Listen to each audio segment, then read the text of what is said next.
잘못된 판단을 할 가능성이 많아서 이런 부분들은 나중에 치료에 상당히 영향을 주게 돼요.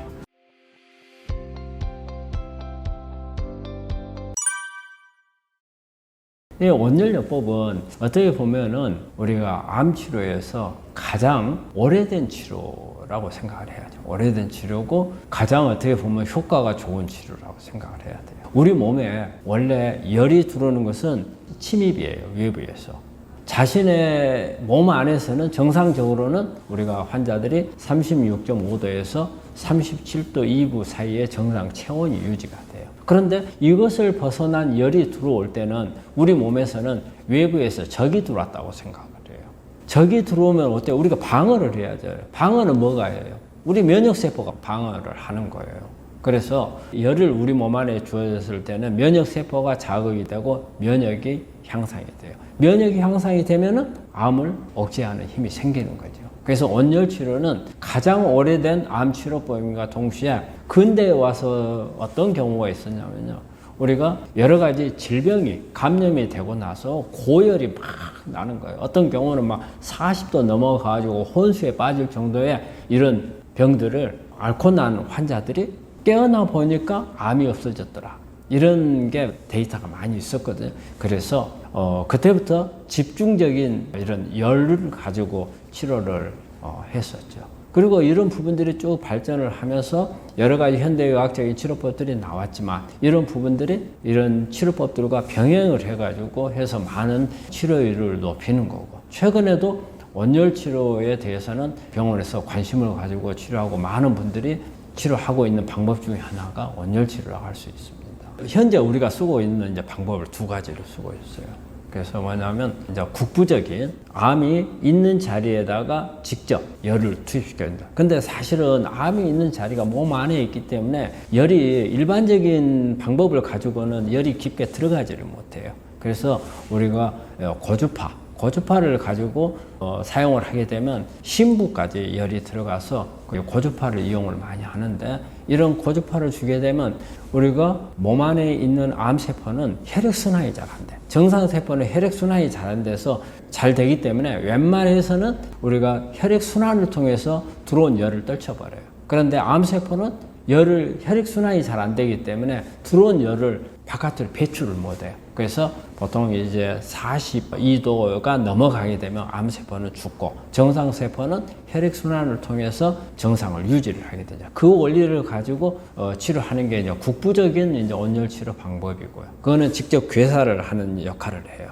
이 들어온 열이 퍼지면서 체온을 올리기 때문에 면역을 올리는 방법이 있고, 그래서 저는 이런 국부 온열 치료는 대부분 다 가장 큰 효과를 보기 위한 것은 직접적으로 암세포를 괴사시키는 그런 효과를 보기 위해서 사용을 하는 거고, 그래서 저는 전신 온열을 같이 병행을 해요. 이거는 뭐냐면 근적외선을 이용하는데 또 고주파처럼 근적외선도 열이 깊게 들어가요. 그래서 근적외선을 전체적으로 몸 전체에 주게 되면 체온 상승이 상당히 많이 일어나요.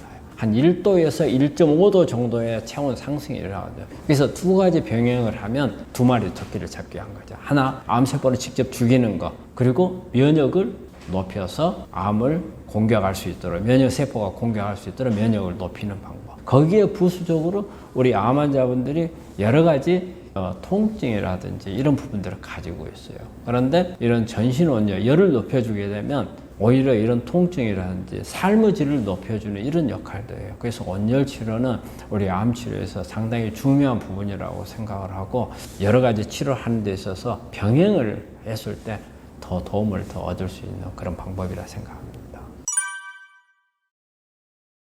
온열 치료는 적응증이 있어요. 하지 못하는 경우가 있어요.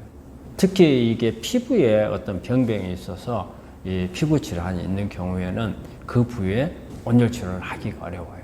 그리고 어떤 화상이 있다든지 습진이라든지 이런 피부가 있다든지, 그리고 아직 수술 상처가 아직 다 나지를 않았다든지, 그리고 여기에 암이 피부로 올라와 가지고 있는 경우에, 이런 경우에는 하지를 못하고요. 그리고 몸 안에 어떤 스텐트라든지 해서 금속이 있게 되면 여기에 고주파가 닿게 되면 아주 고열이 나서 주위에 장기에 손상을 줄 수도 있기 때문에 이제 이런 경우라든지, 그 다음에 이제 의식이 없는 경우라든지, 이런 경우에는 하지를 못하죠. 그래서 모든 환자들한테 할 수 있는 부분들은 아니라는 거죠. 그래서 우리가 고주파를 이렇게 온열 치료를 할 때는 체크를 정확하게 해요. 그래서 적응증에 맞는가, 그 다음에 어떤 위험 요소는 없는가. 그리고 우리 온열 치료를 하면 우리 환자분들이 열이 나서 화상을 입는다 생각을 많이 하는데, 실제적으로 화상 입는 경우는 거의 보지 못해요. 그럼 어떤 경우가 있느냐면요, 피부 병변이 있는데 그 자리에 했거나, 아니면 홈이 파인 자리에다가 들어갔을 때 열이 집착이 돼서 오는 경우, 그 다음에 땀을 많이 흘려서 이 땀방울이 돋보기 현상이 돼가지고 국부에 영향을 줄 수 있는 이런 부분들은 있지만, 정말 우리가 일반적으로 생각하는 뭐 물에나 불에 대는 화상을 일으킨다? 전혀 그런 거는 없습니다. 우리 열을 좋아하는 사람이 있고 열을 싫어하는 사람이 있습니다. 열을 좋아하는 사람들은 정말 좋은데, 열을 이제 싫어하는 사람들, 이런 사람들은 조금 막 답답하기도 하고 이런 부분들은 있을 수 있지만, 우리가 치료를 위해서는 그 정도는 뭐 감수를 해도 되지 않나 생각을 해요. 되게 이제 집착을 하면 안 된다는 이야기를 많이 하는데, 여러 가지 집착을 했을 때 면역이 떨어지고 이런 부분도 있겠지만, 실제 이게 중요한 부분은 판단력이 흐려지는 경우가 많아요. 왜냐하면 암의 상태에 대해서, 암이라고 하는 것은 응급 상황처럼 막 이렇게 수시로 뭐 몇 시간 사이에 변화가 일어나고 뭐 며칠 사이에 일어나고 이런 부분들은 아니거든요. 그런데 너무 이렇게 어떤 본인이 나타나는 증상이라든지 검사 데이터라든지 이런 부분들을 가지고 집착을 하게 되면은 판단력을 흐려지게 돼요. 그래서 이 사소한 것 때문에 내가 현재 상태에 대해서 어떤 경우에는 너무 과신하는 경우가 있고, 어떤 경우에는 너무 비관적으로 생각하는 경우가 있고, 그래서 자기 자신이 가지고 있는 암의 상태, 기수에 대해서 잘못된 판단을 할 가능성이 많아서 이런 부분들은 나중에 치료에 상당히 영향을 주게 돼요.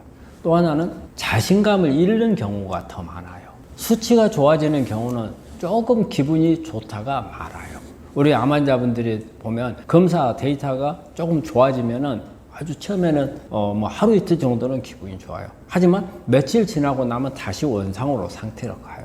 그렇기 때문에 기분 좋은 것은 기껏해야 며칠이에요. 그런데 데이터가 실제 변한 것도 없는데 낮아졌다, 이 말이 나왔을 때는 정말 이 기간은 길어요. 오래 가요. 그리고 여기에 대해서 자신감을 잃게 되고 비관을 하고, 그래서 본인이 가지고 있는 상태보다 더 악화돼 버릴 가능성이 많아서, 그래서 우리 환자분들한테 집착하는 것은 피하라고 말씀을 드리고, 바인드 만들지 말고 내 몸에 대해서 검사 데이터 정리하지 말라, 저는 이런 말씀을 드려요. 자신감도 잃고 판단력도 잃습니다. 조심하세요.